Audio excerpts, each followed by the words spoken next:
How are we, lads? Welcome back to the YouTube channel. My name is Nick from Australia, and welcome to the NRL Finals Week 1 review and reaction. I hope everybody is doing well. Holy crap, man. The finals, man, they have absolutely delivered. What a fantastic weekend it's been. Honestly, it has been unbelievable, man. Absolutely unbelievable. If your team is still in the finals, congratulations. If your team is eliminated, well, see ya next season. But holy crap, man. That Raiders-Broncos game this afternoon, one of the craziest games I've ever seen. It had everything, man. It had absolutely everything you could want in a game of football. It had no tries. It had some of the best tries that you've seen this year. Had some great moments. It was sin bins. It was chaotic as it gets. Really was. Before we go any further and we get into the review of all four games, guys, do not forget to like the live stream, subscribe to the channel. If you're a regular viewer, thank you very much for tuning in, as always. If you're a new viewer, then welcome to the channel. I hope you can like and subscribe to the channel just like everyone else. So press the thumbs up button, guys. Like the stream. Subscribe if you haven't already. Thank you, as always, for tuning in. Just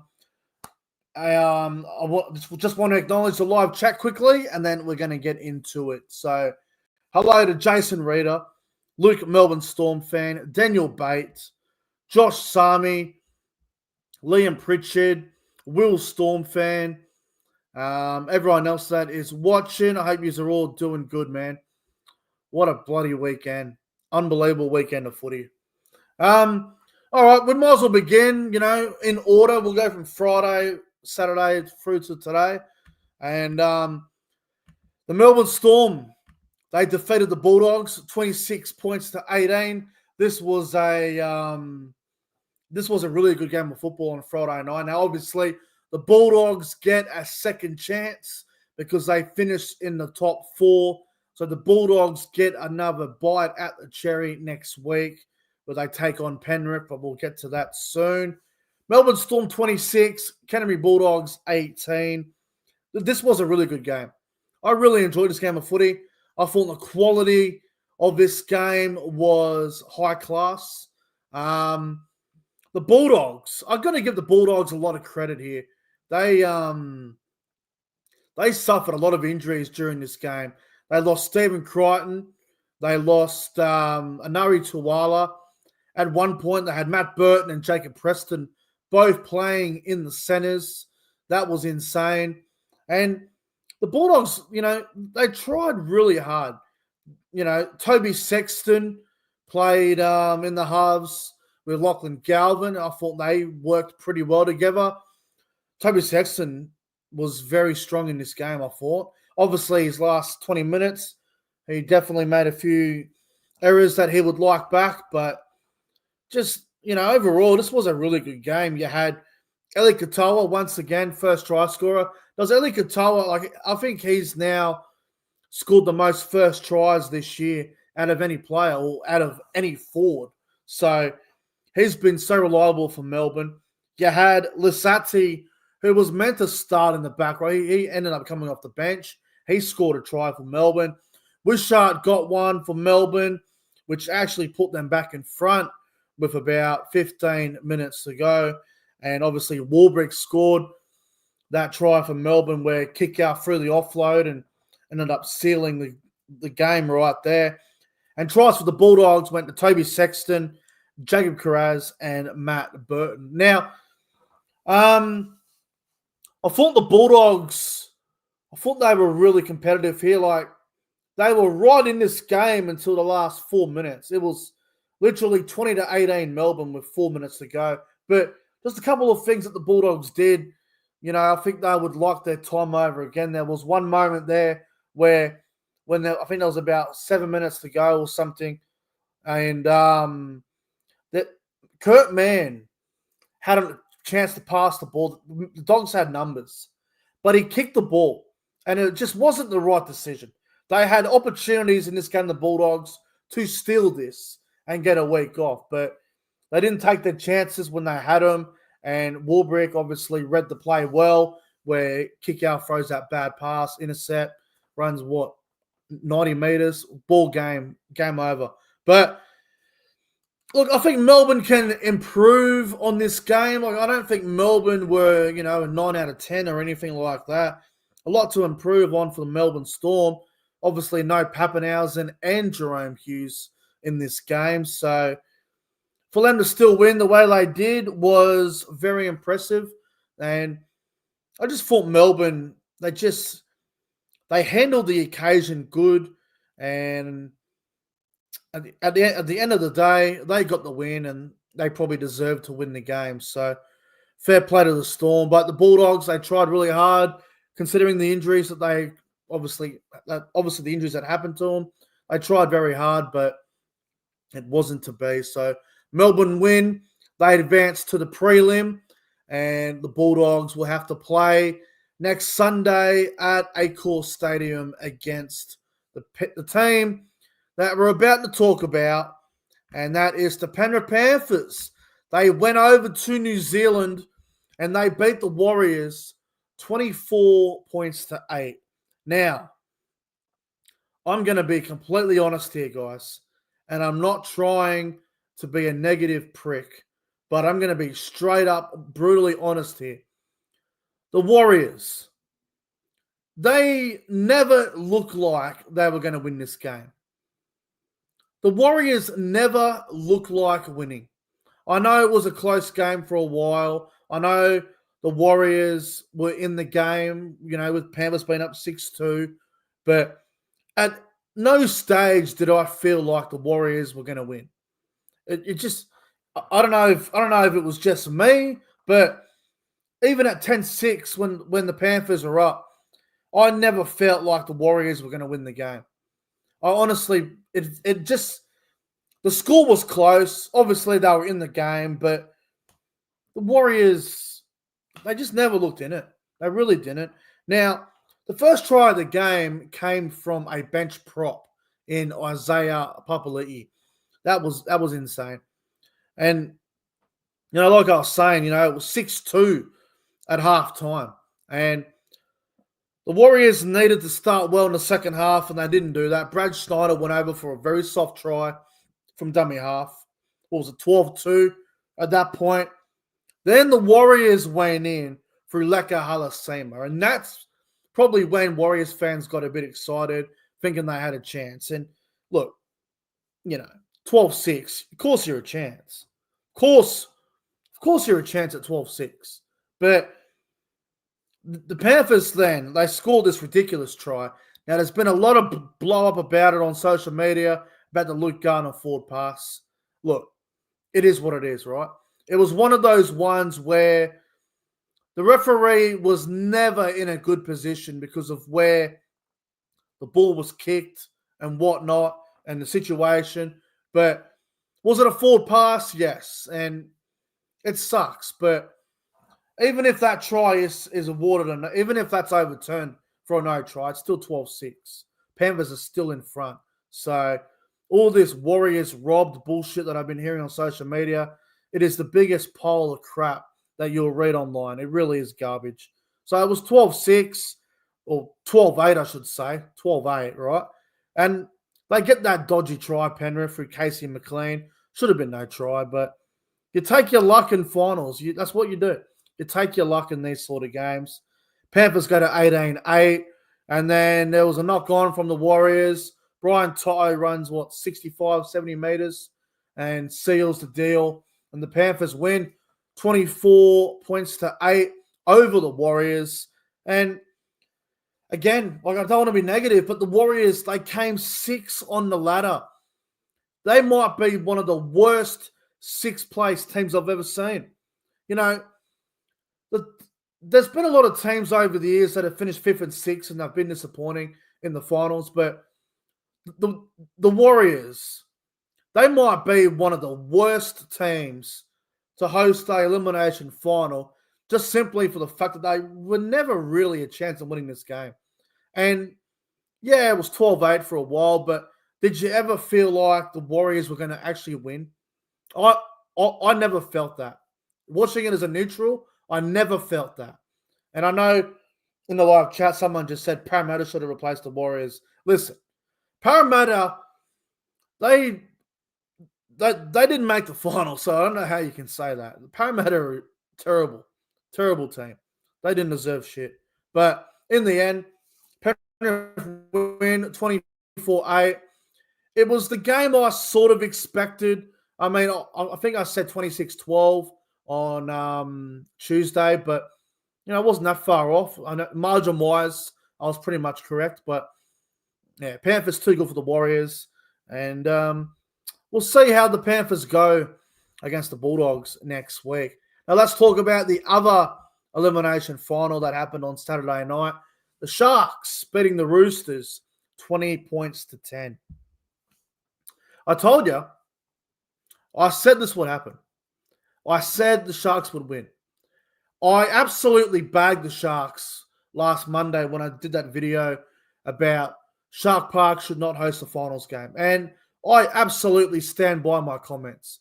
They should never host a final when the capacity is 12,000. They should never, ever host a final with a stadium that can only fit so many people. 12,000 for a final is a disgrace. But we know this. Now, the Roosters, really disappointing from the fact that this is not the Roosters team that we saw going into the finals.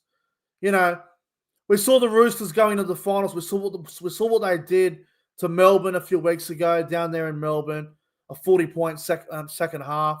We saw what they did to the Rabbitohs in the last round, a 40-point domination. We've seen how the Roosters have ended the season, and they were looking hot, man. I mean, if you were doing a category of teams that are in the best form going into the semifinals, you would have said the Roosters are probably in the top 4 teams on form going into the top 8, right? They probably were. They probably were one of the form teams of the comp going into this game on Saturday night. But they just didn't handle it well. I thought the Sharks forward pack really gave it to them. Thought the likes of Adam Fanua-Blake, Toby Rudolph, thought they were outstanding last night. Thought they were really good for the Sharks. The Roosters just made too many errors. I think they made about 14 errors in the end. I'm gonna have a look right now to be exact.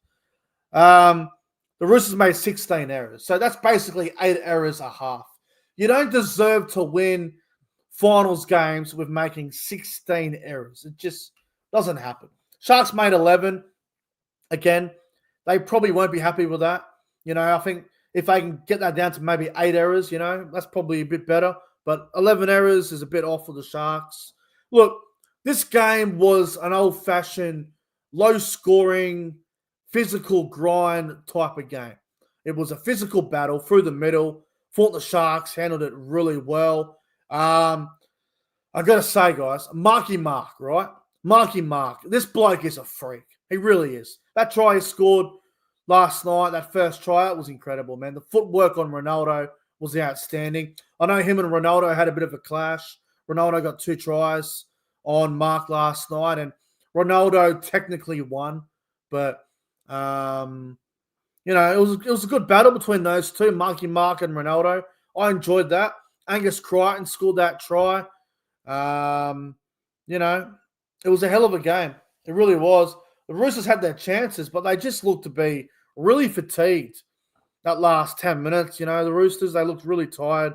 They just couldn't get out of their own end. And then Toby Rudolph just went at a couple of really tired forwards and crashed over with about 5 minutes to go to seal the deal for the Sharks, and the Roosters get eliminated. So, well done to the Sharks. I thought they were the better team, and they deserve it, and they head off to week 2 now. And before we get to that, I'm just going to go to live chat for a moment. Para belted the Roosters. Para should have made the top 8. What's with all this Parramatta shit? Parramatta did not make the top 8. They're a terrible team. And they simply didn't deserve to make the finals. So just crazy that Parramatta fans are talking. I don't get that. Don't get that at all. Anyway, moving on to the best game of the year. Holy shit. Broncos 29, Raiders 28. This is one of the best games of football I've seen in a while, man. You know, in 2022, the Sharks and Cowboys played a 92-minute qualifying final game just like this. And the Cowboys won it with a 2-point field goal from Val Holmes, and we won the game 32-30. This game was very similar. Raiders-Broncos went 94 minutes. This game was incredible. I could not believe what I was watching. Now, the first half of this game was high quality. It was 18-12 Canberra at halftime. It was unbelievable. And then the second half was a bit chaotic. Reece Walsh went to the sin bin for a headbutt. Then you had Hudson Young get sin bin for, I'm assuming, talking shit. It's a bit ridiculous to send someone to the sin bin for talking shit and getting in someone's face.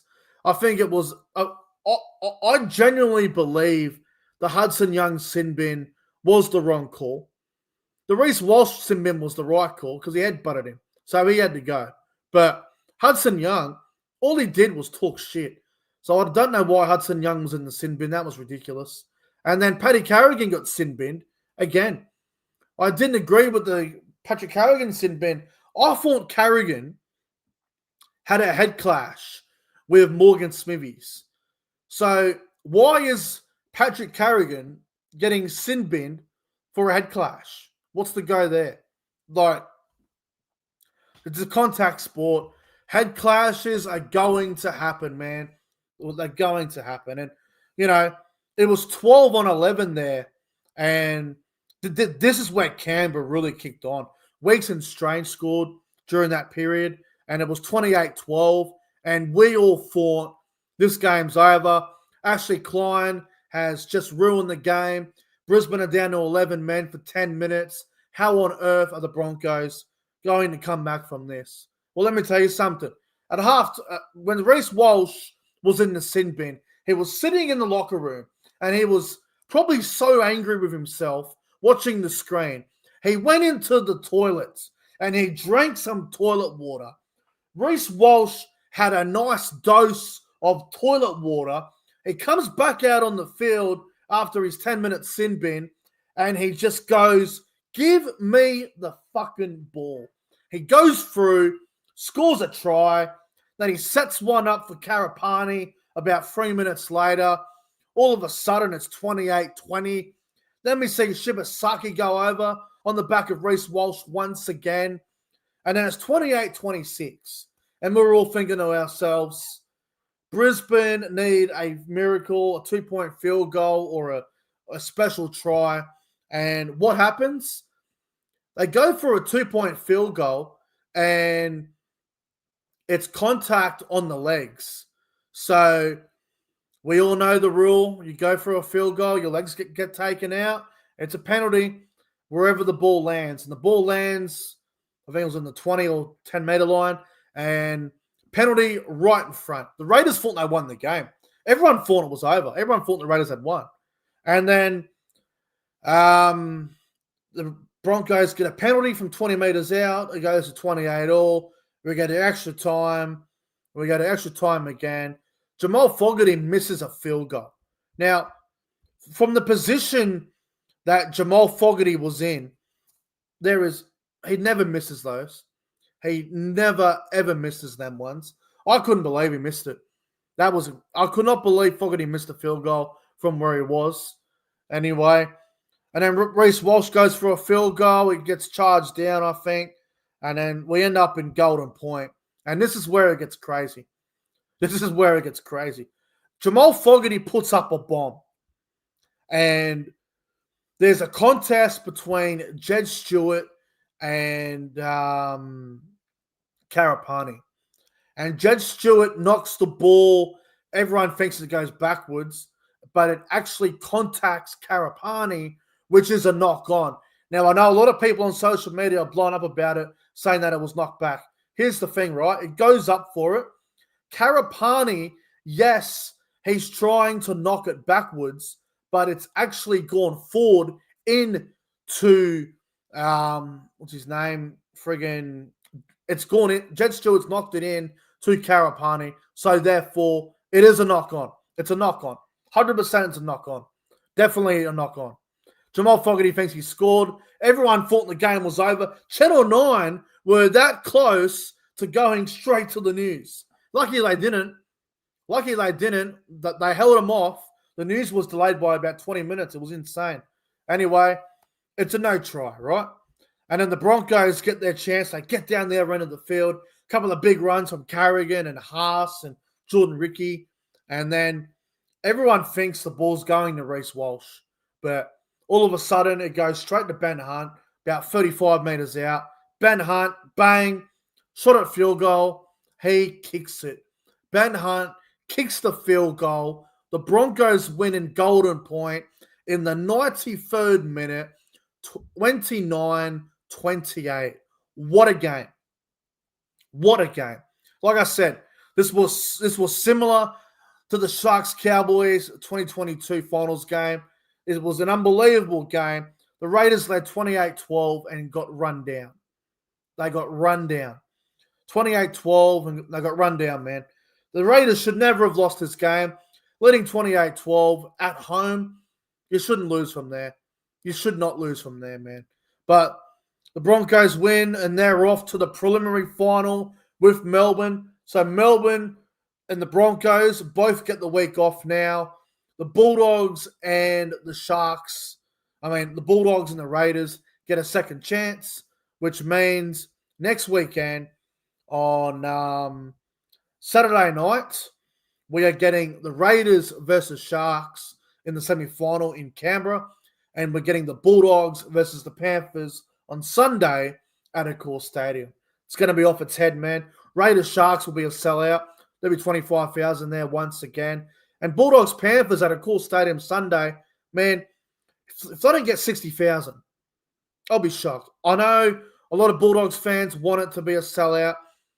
I don't think it'll sell out because the Panthers fan base isn't as big as other clubs. So I'm predicting 60,000, but we'll see what happens. But Broncos win.